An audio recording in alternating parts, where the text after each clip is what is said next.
I, 29F, met a new side of my husband today, 27M, which scared me. My husband and I have been married for 3 years and been together for 6 years. He had always been a very, very peaceful person. I had never seen him get into a fight or get violent. I even asked him about this, but he said he doesn't even like to discuss this topic. I truly believed he was a fanatic pacifist, as he always urged us to get away before a potential discussion or fight would break out. But today, this changed. We were on the bus, returning from work. On Fridays, he gets out of work earlier than usual, which allows us to take the bus together.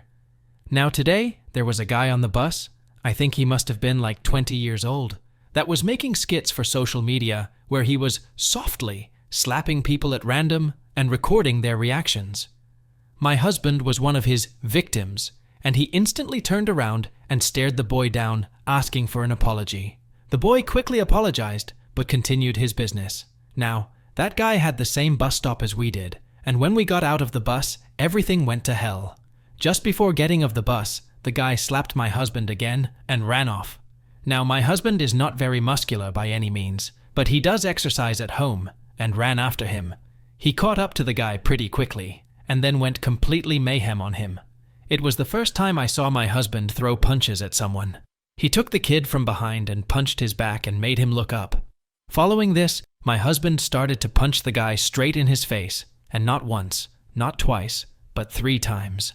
I saw my husband's fist bleeding, but he didn't stop and stomped the guy's head against the sidewalk. I tried to intervene to separate them, but I couldn't get my husband to stop. He kept punching and saying to the guy that he should have apologized and should beg for forgiveness. When I finally was able to get him off, the guy was crying. His face was a real mess, his eyes were swollen, and his nose and lips were bleeding. We were lucky that we live in a place where there is almost no one on the streets at night, and in a panic, I suggested my husband that we should escape in a taxi.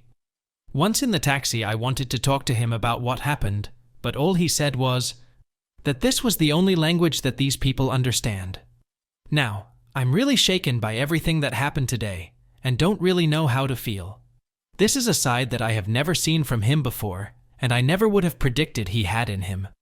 I know it's important for men to defend themselves, but what he did was way beyond that. The way that he treated this guy today makes me feel scared of him. The rage in his eyes is something I'm not able to unsee. I suppose I know now why he always avoided talking about the topic of violence. I still love him, but what he did today really crossed the line. I feel scared talking about it to him, as I'm afraid he might get angry to me as well. I might be overthinking this, but since it happened, I look at him in a different way. A more intimidating way. What should I do? Someone falsely accused me of terrible things. Now, enjoy your time in jail. So I had been with my ex, Sarah, not her real name, for 4 years, and during those years, everything was fine between us. We were in love, and we rarely argued, as we had a lot of similar interests and hobbies. Our family got along well, and we were just about to start living together. We were searching for a house big enough to accommodate for us and would have space for potential future kids. At that time, we were already living together, but lived in one of my parents' houses, which was small, but just enough for 2 people to live in. This house had a lot of security cameras because of a past trauma with thieves, and I wanted to be sure that my house was well protected. Long story short, I found out that Sarah was cheating on me when I checked the security cameras due to a false alarm that had triggered. I broke up with her immediately, as I consider cheating as one of the most horrible things you can do in a relationship. In my mind, cheaters have 0 credibility and do not believe them when they promise to change. It might be a bit harsh, but I refused to listen to her reasons and excuses and just blocked her out of my life. She spent months trying to reach me out, contacting me with fake numbers and making her friends write me texts to forgive her. However, I always blocked the numbers and continued to ignore her. After 3 months, everything finally stopped, and I thought that this was the end of it all. But God, was I wrong. At the time, I was working as a lawyer, and things were going pretty well for me, and I was starting to make a name for myself. But everything changed when one day the police arrived in my office and arrested me. My colleagues and I were in shock, because the police officers accused me of sexual abuse and stalking, and I immediately made the connection that my ex must have been behind these claims. As claims these days can be enough for people to convict you, I lost most of my work and credibility.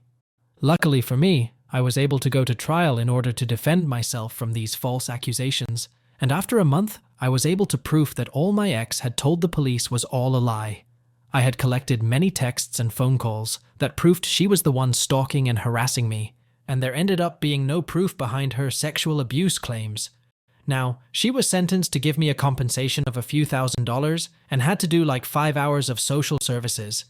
This sentence just didn't cut it for me. Falsely accusing someone of these horrendous crimes can ruin someone's reputation, or worse, even someone's life. I felt she needed to be punished more harshly, so I started a legal case against her for false rope accusations. This case took over 2 years to finally come to a conclusion, but in the end, she was sentenced to 8 years in jail. Now, it's not like I'm happy about this, but feel these kind of false claims should never be okay and should be punishable. Even though I was cleared from all claims, I still had to move country because no one wanted to hire me anymore due to my bad reputation. I have found another opportunity now, in a different country, but my life will never be the same. All because someone decided to accuse me of something I did not do. I hope none of you ever have to go through this experience. Take care.